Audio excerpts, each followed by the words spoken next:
అలాగే ఇప్పుడు మనము అధికారంలో ఉన్నాము, మండల అభివృద్ధికి అన్ని విధంగా ప్రతి ఒక్కరి సహాయ సహకారంతో అధికారంలో ఉన్నాము కాబట్టి అభివృద్ధినే కోరుకోవడానికి ముందుకు రావాలని ప్రతి ఒక్కరికి కోరుకుంటున్నాము. అలాగే మండలంలోని నేను మండల క్లస్టర్ని అన్ని విధాలుగా నాను ఏదైనా సమస్య వస్తే నా పరిధి మేరకు ఏదైనా ఉంటే నా వరకు సరి చేసుకుంటానని మీకు సభాముఖంగా కోరుకుంటున్నాను. అలాగే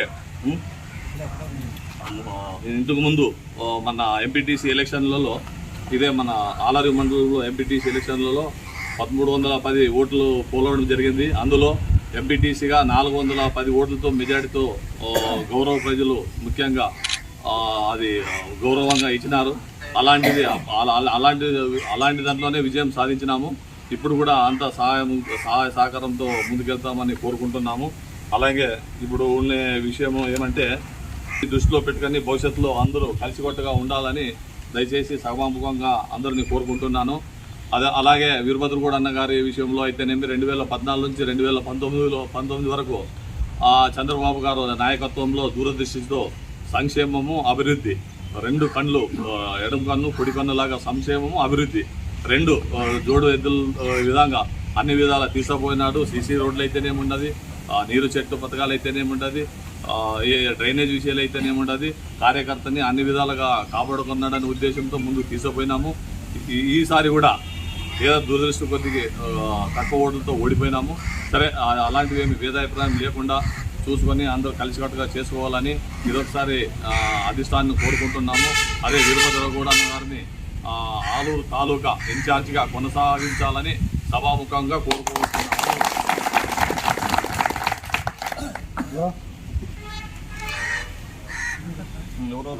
కార్యక్రమం ఏమనగా ఇప్పుడు వీరభద్రగౌడ గారు ఇన్ఛార్జిగా లేరని ఎవరు చెప్పినారు? ఎవరు చెప్పలే.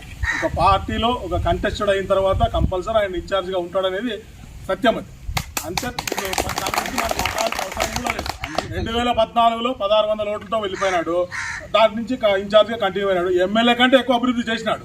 మరి 2019లో టికెట్ ఇవ్వలేదు, కానీ పార్టీని అంటిపెట్టుకునే ఉన్నాడు. మరి 2024లో ఇచ్చినారు. మరి 2800 ఓట్లతో ఓడిపోయినారు. దురదృష్టవశాత్తు ఓడిపోయినారు. దాని గురించి మాట్లాడాల్సిన అవసరం లేదు. వాడు చేయలేదు, వీడు చేయలేదు, అవన్నీ అనవసరం. మన దురదృష్టం, మన బదృష్టం బాగాలేదు కాబట్టి మనం ఓడిపోయినాం. ఆ వర్గం చేయలేదు, ఈ వర్గం చేయలేదు అనే మాట అవసరమే లేదు. తర్వాత ఆలోచన చేస్తాం. ఇవన్నీ మనము అభివృద్ధి కోసం పాటుపడే వీరభద్రగౌడ గారి గురించి మాట్లాడి, మన వీరభద్రగౌడ అన్న గారి గురించి ఇన్ఛార్జ్ గురించి మాట్లాడి ఎవరో పోయినారు, ఎవరో చేస్తున్నారు అని చెప్పి మనకు అట్లా మాట్లాడాల్సిన అవసరం కూడా లేదు. మనకి వీరభద్రగౌడ అన్నారు ఇన్ఛార్జ్గా. ఇప్పుడు ఇన్ఛార్జ్ కంటిన్యూ కావాలని చెప్పి అంటే చెప్పాలా? ఏమన్నా చెప్తే అవసరం లేదు.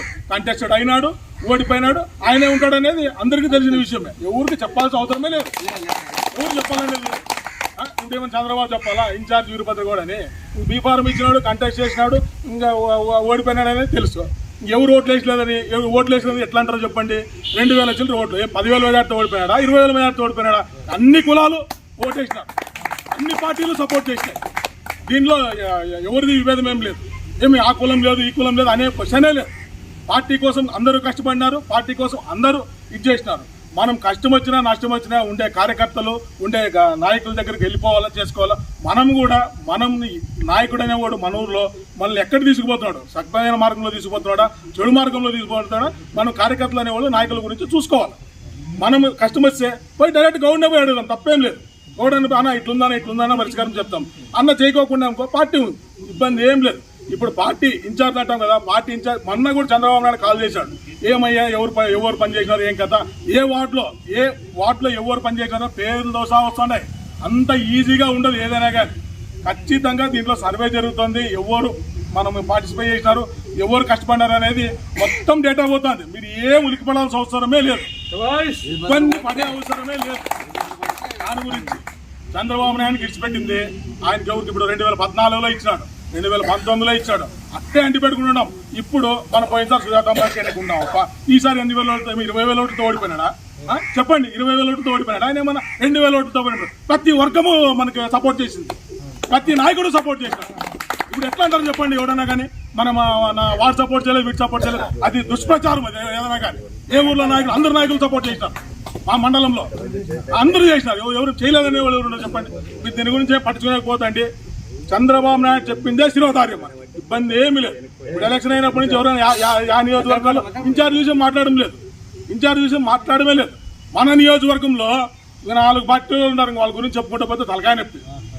అందరూ ఈ నాయకునికి వస్తుంది, ఆ నాయకునికి వస్తుంది, ఆ నాయకునికి వస్తుంది. యా నాయకునికి రాదు. చంద్రబాబు నాయుడు చెప్పినోడికే వస్తుంది. చెప్పినోడు ఎవరు టికెట్ ఇచ్చిన ఆయన, ఇంకా ఆయన ఓడిపోయినాక ఆయనకే ఉంటుంది. ఇంకా మరి సపరేట్ ఏమన్నా పేరు చెప్పాలి. దాని గురించి ఇబ్బంది పడతాను. ఎవరైనా కానీ ఏ సమస్య వచ్చినా ఈ నాయకుడు మన కష్టం చూసుకోవట్లేదంటే డైరెక్ట్ ఇన్ఛార్జితో పోవడము పని చేసుకోండి. ఇబ్బంది ఏమీ లేదు. నాయకుడిని పట్టుకొని పోతండి. డైరెక్ట్ ఇన్ఛార్జ్ దగ్గర పోండి. పని చేస్తాడో లేదో చూడండి. మీరు దాని గురించి మాట్లాడండి. ఇప్పుడు మన మండలంలో కానీ ఇప్పుడు నా ఊర్లో నేనున్నాను, నేను పని చేయలేదు, పోయి వీరభద్ర కంప్లైంట్ చేయండి. అన్న ఇట్లా చేస్తున్నాడన్నా, ఇట్లా చెడు కార్యక్రమాలు చేస్తున్నాడన్నా, ఇట్లా చేస్తున్నాడని ఓకే. ఆయన స్పందించుకోకుంటే మరి పార్టీ ఉంటుంది. ఇబ్బంది ఏం లేదు. మీరు దాని గురించి ఆలోచన చేసేకపోతండి. ఆందోళన చెందొద్దండి. మొదలే చెప్తున్నాను మీకు. ఫస్ట్ ఆందోళన చెందొద్దండి. ఇబ్బంది పడేకే పోతాం. పార్టీ నిర్ణయమే నిశిరోధార్యం. ఈ సదవకాశం ఇచ్చినందుకు జనసేన నాయకు హృదయపూర్వక నమస్కారాలు. ఈరోజు ముఖ్య విజ్ఞప్తి ఏమనగా ఆలూరు నియోజకవర్గం అభివృద్ధి చెందాలంటే మనం ఒక వీరభద్రగౌడ అన్నతో సాధ్యమని నేను గర్వంగా చెప్పుకుంటాను. ఎందుకంటే 2014లో ఘనత మన వేదావతి ప్రాజెక్టు తీసుకురావడానికి ఎవరు సాధ్యం చేయలేదు. ఆయన ఇన్ఛార్జిగా ఉన్నప్పుడు ఎన్నో లక్షలు ఖర్చు పెట్టి ఇంజనీర్లతో స్కెచ్ చేపించి చంద్రబాబు నాయుడుతో శంకుస్థాపనం ఆ రోజు జరిగింది. అంతేకాకుండా ఆయన దురదృష్టం 2019లో ఆయనకు టికెట్ రాలేదు. ఆయనకు మన ప్రభుత్వం కూడా రాలేదు. 2024లో ఆయనకు టికెట్ వచ్చింది. అంతేకాకుండా టికెట్ వచ్చిన రోజే మన వేదావతి సస్యశ్యామలం కావాలని వేదావతి ప్రాజెక్టు పూజ చేయడం జరిగింది. అలాగే మన ఆలూరు నియోజకవర్గం ప్రశాంతంగా ఉండాలి, పంట పొలాలు పచ్చగా ఉండాలని ఆయన ఉద్దేశంతో టికెట్ కేటాయించారు. అంతేకాకుండా మన నాయకులు పెద్దలు అందరూ కలిసి అన్నకు మనం చాలా సపోర్ట్ చేశాము. అంతేకాకుండా కొద్దిగా ఓటుతో అన్న ఓడిపోవడం జరిగింది. ఓడిపోకండి, జనాల్లో గుండెల్లో ఉన్నాడు మన వీరభద్రగౌడని ఖచ్చితంగా నేను సవాల్ విసురుతున్నాను. అంతేకాకుండా మనం ప్రతి ఒక్క అడుగు వేసే వీరభద్రగౌడ అన్న ఇన్ఛార్జిగా ఉంటాడు. మీరేమి దిగులు చెందకండి. ఆయనకు ఎలాంటి మీరు బెంగ తీసుకోండి. ఇన్ఛార్జ్ ఎవరు అని అడుగుతున్నారు. మీరు తప్పులు ప్రచారం చేయదండి.